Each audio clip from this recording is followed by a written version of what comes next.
No one is preparing. That's why you have all failed us. Ang gagaling ninyo. DILG, Congress, Senate, Marcos, panay salita. Hindi nyo alam yung ginagawa nyo. Ganun lang yun. Kaya huwag kayong pikon. Talagang hindi nyo alam yung ginagawa nyo eh. Nakikritik kayo kasi hindi nyo alam yung ginagawa nyo. O, sige, aber nga. Sige, bumaba kayong lahat. Bumaba na kayong lahat. Paupuin niyo si Sarah. Tingnan, tatahimik muna kami. Kita nyo, alam niya yung ginagawa niyan. Tahimik muna kami, hindi kami muna magsasalita. O, si Sarah, umupo yan, baba kayo. Upo yan. Tatahimik kami. Ganyan lang kami.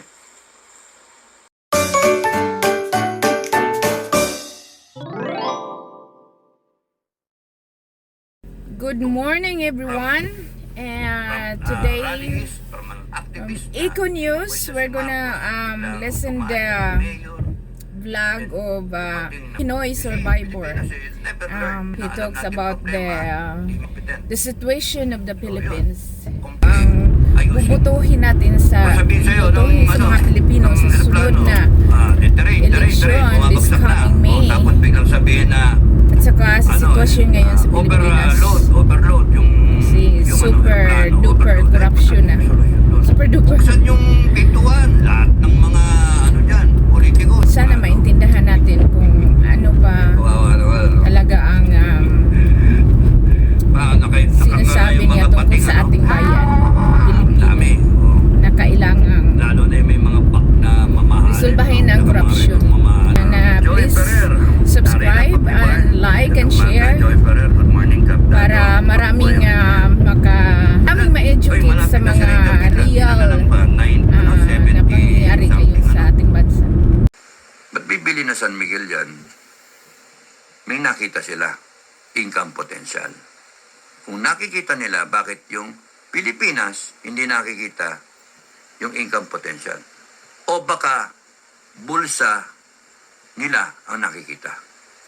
Yan nga, sama no? Ay, thank you sa figure, Commander Maylab. Gerald Calzado, lahat ngayon ng kongresista magnanakaw. Sabi mo yan, totoo yan. Nagbenta na ng airport now. Maribik Tuason, karamihan kasi sa ating mga Pinoy kulang sa disiplina, kaya siguro isang paraan ang death penalty na masugpo ang lahat ng kriminalidad. Okay? Tama. Dapat may death penalty. Roel Nervada, kasi di papasa yun eh.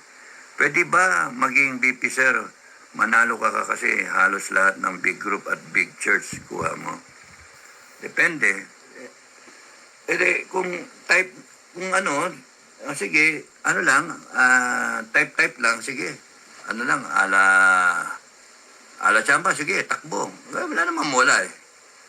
At kung panalo, di siyempre, we're one step closer. Supportahan niyo si BP eh. So, we can work out a better country. At kung matalo, bye-bye, ganun na lang, relax. Diba? Retire, ba't mo, ayaw ng Pilipino, diba? Ganun lang yun. Kung kakampi mo ang langit walang tatalo sa'yo pag kakampi mo ang langit. Kahit anong demonyo yung kalaban mo, wala, talo yan. Pagka ninais ng langit considering na papunta tayo sa end of days, doon tayo papunta eh. So, pwede tumakbo para magkaalaman. Gerald Calzado, kaya pagka mawala na sa posisyon si Bangang, for sure, di man siya matodas, ikukulong yan kasama anak at asawa niya, kasama na sa Jollibee bida na siya, yay. Pagka nag-change of kinakailan pa rin i-subject siya sa drug test. Para for the record. Sa tingin ko, kinakailangan i-subject siya sa drug test. For the record. Oid Aribib, sir, parang tinakot si Garma, dati wala siyang script. Nabasa napanood niyo?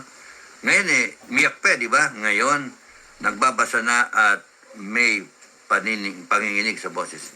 Kaya nga why will I believe that? You're, Colonel yun. Colonel yun. Parang they're blackmailing her. Parang ganun ang dating. Hindi convincing sa akin yun Kaya nga, ang demonyo ng sistema, walang niya And kung ang thinking nila, magagalit ako kasi yung mista ko, pinapatay, ganun ba, pinraject. Kagaguhan. Hindi kami ganun katanga. Hindi kami ganun. Mamamatay tao kami. Alam namin yung alam namin yung sistema, no? Hindi ganun si Duterte. Mario Joseph naman.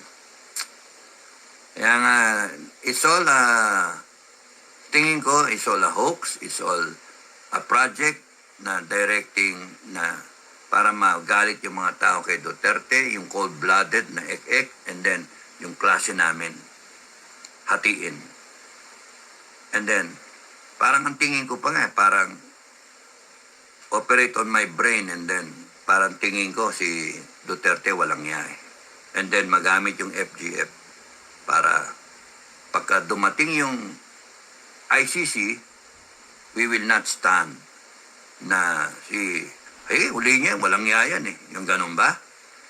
We will not, we don't operate that way. May sarili kami utak. Tangin ng mga style yung bulok na yan Style bulok. Kayo mga kababayan, you protect Duterte and we will protect the people. Ganun lang yan. Yun yung bagsak ng gago yung mga... kasuhan niyo yung mga gusto niyong kasuhan. Kasuhan niyo si Duterte. Ganun lang kasimple yun. Let him defend himself in court. Pero yung ibibigay niyo siya sa ICC, you are giving away our sovereignty. Walang kinalaman na ICC sa atin Ba't pa insisting kayo? Di ba? Sa ICC. Stupido. Tama yun. Oyd Aribib. Gerald Calzado, totoo yan since nawala na si Tatay Diggs, lahat ng kongresista na magnanakaw. Si Kimbo nga lang mga gamit, milyones every time nasa hearing Dating gusgusin na teacher, ngayon, kongresista na magnanakaw na. The system corrupts. Yun. Kumikita kayo. Why not, di ba? Sabi ni My Love, hindi ako naniniwala dyan, sir, kasi kakaupo pa lang daw ni Tatay Digong, 1 month pa lang kakaupo. Somebody invented a story to paint a bad picture kay Tatay Digong. And telling you already, it doesn't work that way. When you want somebody killed, masyado kasi nilang binibigyan ng ino-overrate si Tatay Digong. It doesn't work that way. Stupido yung script. At ang masama dyan, kung ang Class 83 maniniwala sa script na yan, magiging bopol kayo, mga mista. Galit tayo. Pinatay si Wesley. At kung may rason na dapat may magalit, mas dapat magalit ako. Company mate ko yan Marami kami mga pinagsamahan na talagang yung bolahan, etc. Academics pa, pati yung sa barracks, yung katuwaan, inuman, etc. May pinagsamahan kami. In-endorse nga niya yung kapatid niya sa amin, sa Ranger namatay Hindi naman pwedeng bantayan yun May kanya-kanyang nasa batalyon siya nasa kumpanya ako Pero yung ang daming mista sa PCSO. Kasi yung isang typical style ng 1983, no? Damayan, sama-sama. You put one in office, susunod ang isang 83 in office. You put a secretary, Susunod yung USEC, 83. Isa, dalawa, tatlo. Ilagay mo isang commissioner, magiging deputy commissioner, assistant commissioner, 83. Bakit? That's how yung mga mista ko nagtutulong-tulungan. You put somebody chairman ng PCSO, 83. O whatever, a director in PCSO, a president in PCSO. Now, Secretary Barayuga, 83. Oh, edi pinatay yung tao, si Barayuga. Tanong, ba't hindi nyo tanongin yung ibang 83 doon? Mas, they are in a position to know the why. Di ba?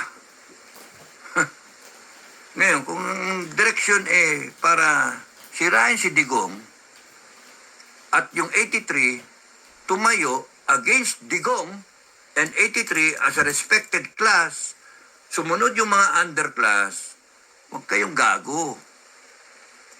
Di ba? At kung sakasakali lang binibigyan ng halaga yung FGF na may tumatayong 83 na supremo at may mga ibang 83 na kasama dito sa FGF at mag-isip kami na tarantado itong Digong na ito, pinapatay yung mista. Company mate ko pa. Kung kami yung tino-target, mga uto-uto, mga gago kayo. Hindi kami ganun mag-isip. Kasi hindi ganun yung style. Nagkataon I do that before. I did that for a living before. No? Tao ko ni Canyeso Pag sinabi niyang ganun. Hindi yung ganyan na marami pang ek-ek and then now in public viewing. Ano yan? May drama pa may iyak-iyak pa Doesn't work that way. Ano yung, kung girlfriend mo, doon mo sasabihin, ikaw pumatay, ano ka? Hindi ganun. Hindi ganun. Ang dami-dami niya pwedeng utusan Di ba? At ngayon, meron namang papapel pa na mga, nasa ilalim naman na sila daw yung mga, Mario Joseph talaga yun, no?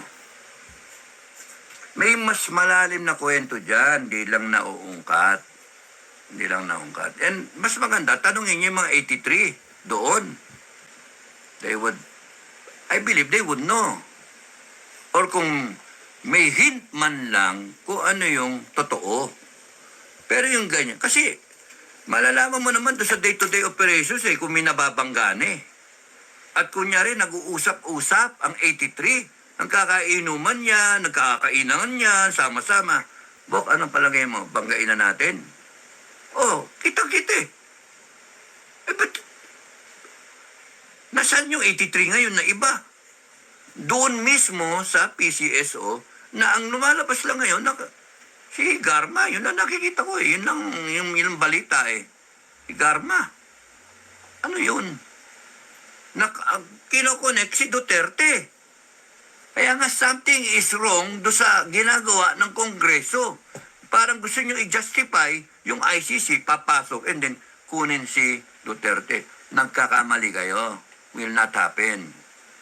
Tatayo ang taong bayan. Sinasabi ko na sa inyo, gawin nyo yan kay Duterte, yari kayo Matatapos kayo Makakakita kayo ng People's Revolution. Sinasabi ko na sa inyo, I'm warning you Oh, libre. O, piso na naman 14 pesos na.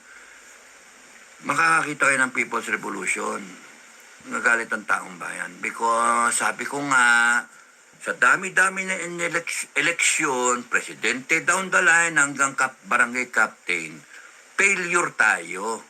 Nagkataon, nag-revenge ang taong bayan, binoto yung probinsyano na hindi yung mga disente. Ito, palamura.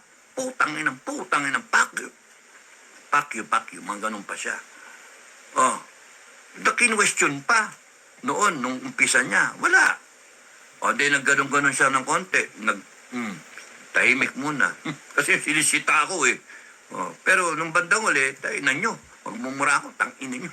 Ganon. You see, Yun yung tao eh. Ba't yung kukontrolin? Pero, he had the heart. He had the competence. He had the moral standing. Hindi yung tatapunan nyo ngayon ng kung ano-ano eh, di ba? Tapos lang eh, he was anti-corrupt. He had the love for people. Kaya tumatak eh. Inggit na inggit kayo ngayon. Gusto nyo eliminate yung tao. Hindi yun basta-basta mabubura. Naka-imprint sa taong bayan. Kaya nga gusto hanggang apo eh. Buong clan eh.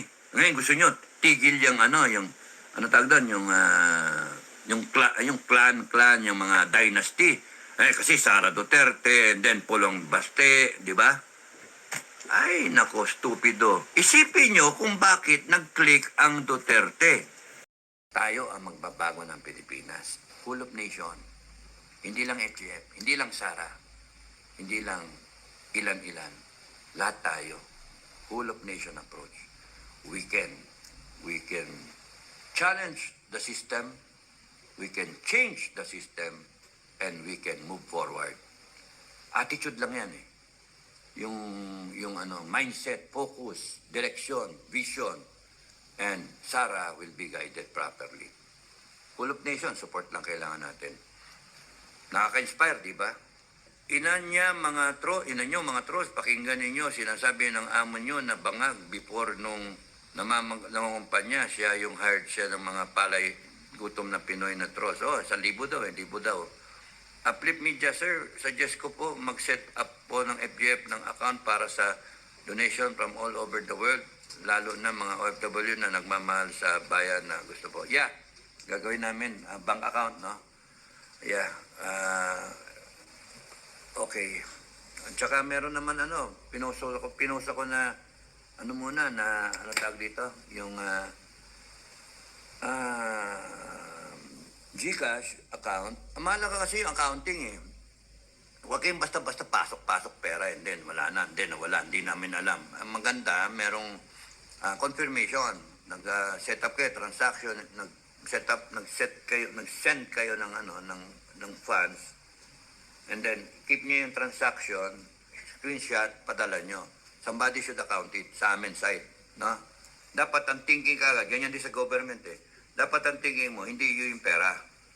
And then, whatever ng gastos mo, dapat ang nakikinabang yung as a whole na organization. Kundi kayo specific na pinadala mo ng pera. Yan, nagpadala ka 50 sa isang region. And then, pinaikot niya McQueen TV. Ang Flip Media, yung donation ng from OFW, ang magiging contribution ng hindi physically nakaka-contribute. Correct. Thank you, Mugen, calling the attention of Madam Vice President Inday Sara, please stand with the people to end this massive corruption. Many countrymen are dying. Timing. After US election siguro. Yun basa ko eh. Kung kasi ngayon, laban mo si Biden, buong might ng US Armed Forces eh. Biden, Commander-in-Chief eh. Nakasandal si BBM doon. Pero pagka natanggal si Biden, talo si Kamala, panalo si Trump. Uy, kaibigan sila nung tatay ayaw ni Trump ng bases. O ayaw niya yung China magsiga-siga. Kakusapin niya, Russia, China, North Korea, Iran. So may plataforma yung tao na peace. And from there, pwede tayong neutral. Tanggalin yung bases. Ponduhan yung armed forces. Para tumayo. 1 trillion talaga dapat yan eh. Yung no-brainer dapat yan, 1 trillion. Kaya kunyari, handa kayo mag-budget ng 5 trillion sa buong Pilipinas. Kaltasin nyo na kagad yung 1 trillion. Armed forces na yon. Wala nang talo-talo. Well, constituents. Mga bobo eh. I-expect na yung armed forces na depensahan tayo. With what? 12 na FA-50. Stupido. 40 dinagdag na mga Gripen, FF na yan. Stupido. Dapat meron tayo at least 200 na fighter. And then, meron tayong 200 na fighter drones. O drone bomber, etc. O drone fleet, kung ano. At meron tayo dapat submarina. Kung gusto nyo lumaban tayo. Hindi yung diesel. Nuclear powered. Eh kung ayaw ninyo, at saka, nagpo-produce tayo Luzon, Visayas, Mindanao, mga barel, mga barko, mga patrol ship. 7,000 islands, sisipin nyo yung daming barkong kailangan natin. 50 million reservists, 50 million na armas ang kailangan nyo. Long at saka short. Bala, 200 rounds times 50 million. Anak ng toko, ang dami nun. Billion yun na bala. Kaya nga, sino gagawa nun? Kaya kung na-jumpstart yung self-reliance, gumagawa ng AFP, nape-prepare ngayon, uniforme ng 50 million. Saan kukuha yan? Kanya-kanya. Ganun yun. Kanya-kanya mangyari. Pagkain ng tao, no one is preparing. That's why you have all failed us. Ang gagaling ninyo, DILG, Congress, Senate, Marcos, panay salita. Hindi nyo alam yung ginagawa nyo. Ganun lang yun. So, huwag kayong pikon. Talagang hindi nyo alam yung ginagawa nyo Nakikritik kayo kasi hindi nyo alam yung ginagawa nyo. Sige, aber nga. Sige, bumaba kayong lahat. Bumaba na kayong lahat. Paupuin nyo si Sara. Tingnan, tatahimik muna kami. Kita nyo, alam niya yung ginagawa niyan. Tahimik muna kami, hindi kami muna magsasalita. Si Sara, umupo yan, baba kayo, upo yan. Tatahimik kami. Ganyan lang kami. Tignan namin. Alam niya yung gagawin niya Kasi galing sa puso yung kanya. Kahit kunyaring sabi mo incompetent o walang alam, yung sinasabi ni Metran, lalabas yung talino, sabi ko, lalabas yung talino, kung galing sa puso, it will be enough also Kasi kung galing sa puso, nandun yung pagmamahal mo sa taong bayan. Ayaw mong mayari yung taong bayan mo. Ano gagawin ni Sara? Siyempre, ayusin niya magkaroon ng armas yung mga taong bayan. Ayun ako, yung gusto niyang magkaroon ng mga reliance na sarili natin. So that pwede tayong maging neutral. O hindi tayo magiging target. Alam niya gagawin niya sa tingin ko. Tahimik lang kami, wala pa kami sinasabi. Kaya nga, itong administration, sorry, hindi niyo alam yung gagawin niyo Kaya napeligro ang Pilipinas.